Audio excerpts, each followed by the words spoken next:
Hello and welcome back to another Java tutorial. Today we are going to be going over data types. I kind of skimmed through it in a previous video, but I didn't really go into a lot of detail into it. I went through the basic ones like int, boolean and string. I think they were the only ones. But in this video I'm going to be going through 9 of them. I think it's 9. So yeah, let's get started. So the first 4 are to do with full numbers. So whole numbers, so they're not decimals, so you can't have a decimal in here, for example. So they all have to be full numbers. Now each one of them has a range that you must follow. So for example, byte, it has to be in the range of -128 to 127. So it can't be below this or it can't be above this. So if we try to go to 128, we get an error, and then if you try to go below 128 to -129, we also get an error. So it has to be in the range of these numbers here. So for example, short would be our second smallest one, and it does have a bigger range than byte, but practically this is still small. So if you want to use another bigger one, which is the one that we have been using the most, which is the int or integer, we can use the integer, and we have a big range that we can pick from, which is -2 billion to 2 billion and a couple hundred million and so on. That's the one that I use the most anyway, the int. Now you can use there is a bigger one, it's called the long, and I'm not even going to say this number because I don't even know, to this big number. So it does store, this long does have a huge storage. However, you must, this is important, if you are declaring a long, it is important that you have an L at the very end. It could be capital or it could get small, and it doesn't really matter. But if you don't have it, you'll get an error, so you must have that. I'd like to have it as a capital. So yeah, so these are the 4 data types of whole numbers. Now so the most popular decimal number will be called a double. So let's go with doubles. We go to number 5. So this one you can store any decimal number. Go 2.5, 2.7762, or minus.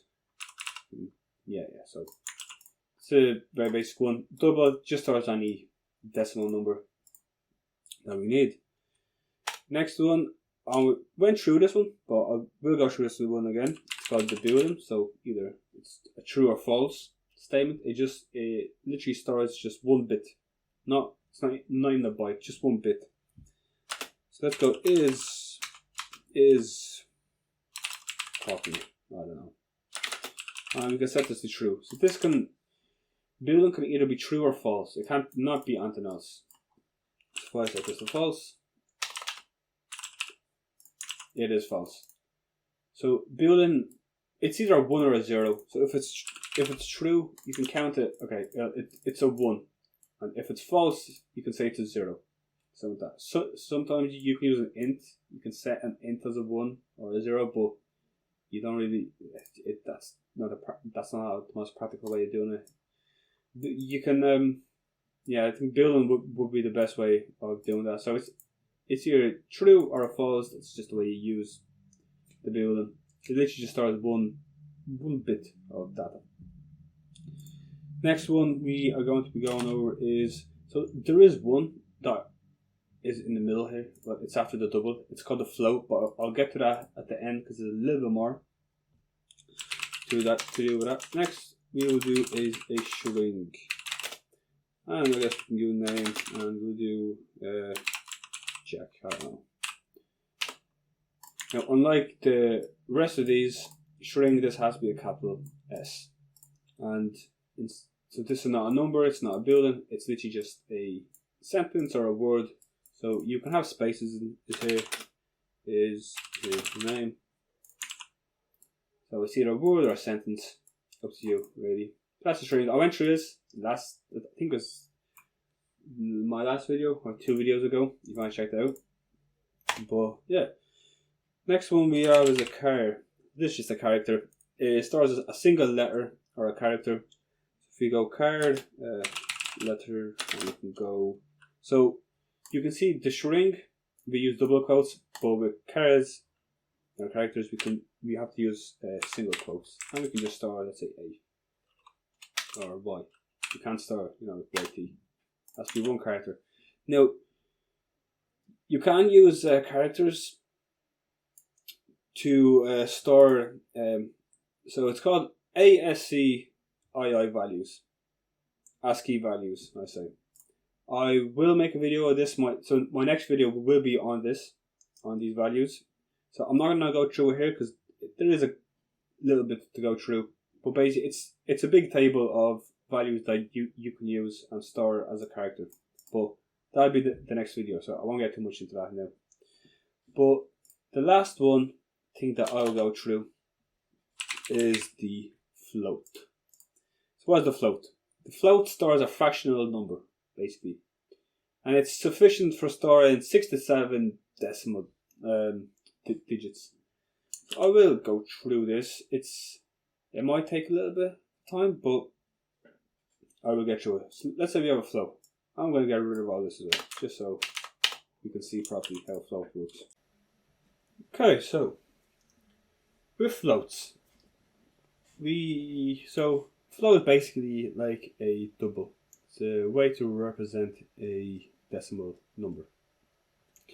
So we can declare a float simply by just go with num1. So float num1, and we can give it a value. So let's go give it 5. So if we print this out, you'll see that it just becomes a double. Well, it's actually a float, but it's a decimal. So we just show as a 5.0. That's a decimal.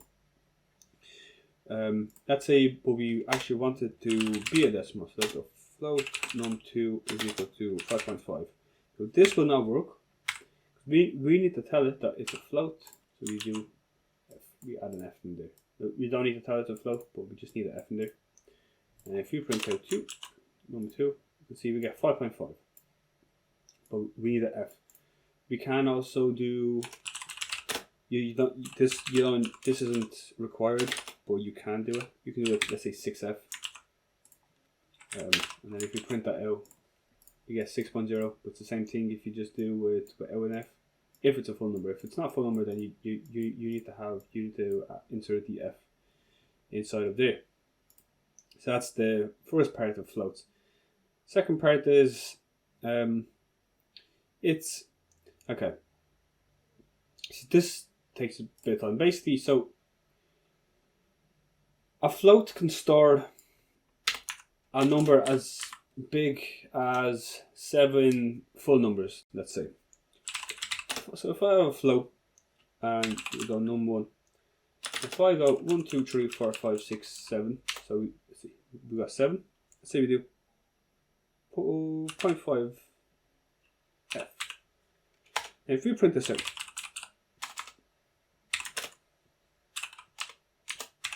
num1, you'll see that's fine. We print out what we have here. We add one more in here. So here we have 7. So we add in 8.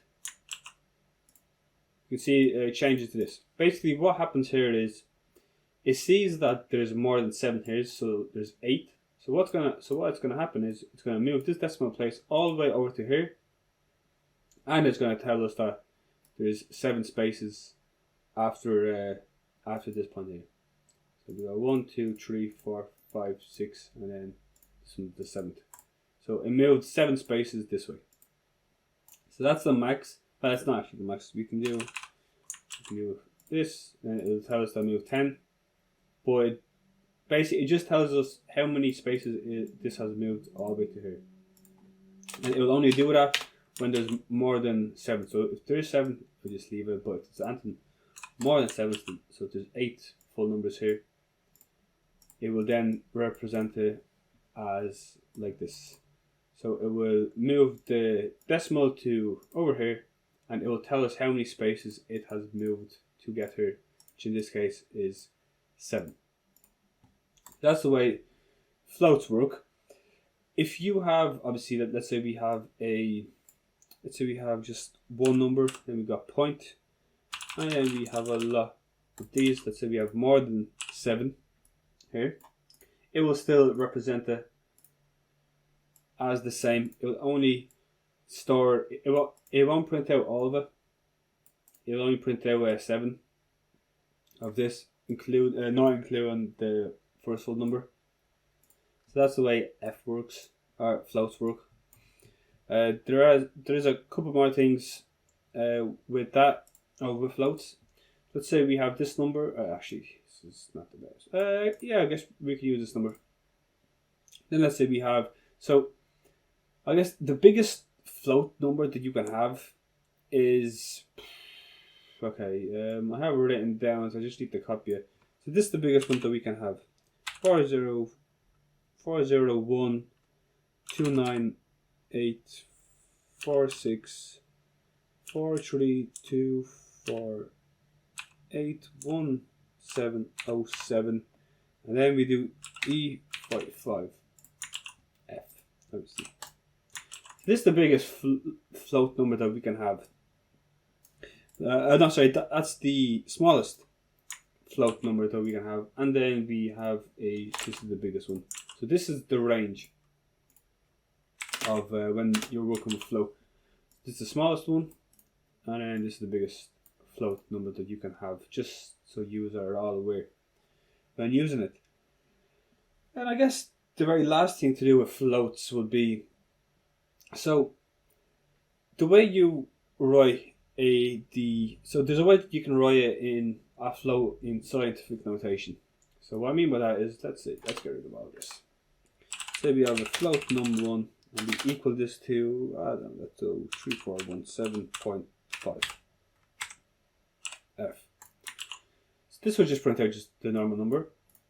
But now let's say we have another float, and we have, so we go num2, we're going to equal this to, say, 3.4175. Now let's say we want this number, we want to move this decimal up a couple of spaces. So let's say we want to move it 3 spaces. So 1, 2, 3. So let's say we want to move it into here. So we just want to replicate this number here. The way we'll do this is we go with E, the amount of spaces that we want to move it. So we want to move it 3, and then F for float. And then if you print this out, you see we get the exact same number. I'll print this so you can see. That'll be useful. Here you can see we get the same number as this one, because all we're doing here is we're telling it to move 3 spaces forward. So 1, 2, and 3, and it gets stored there.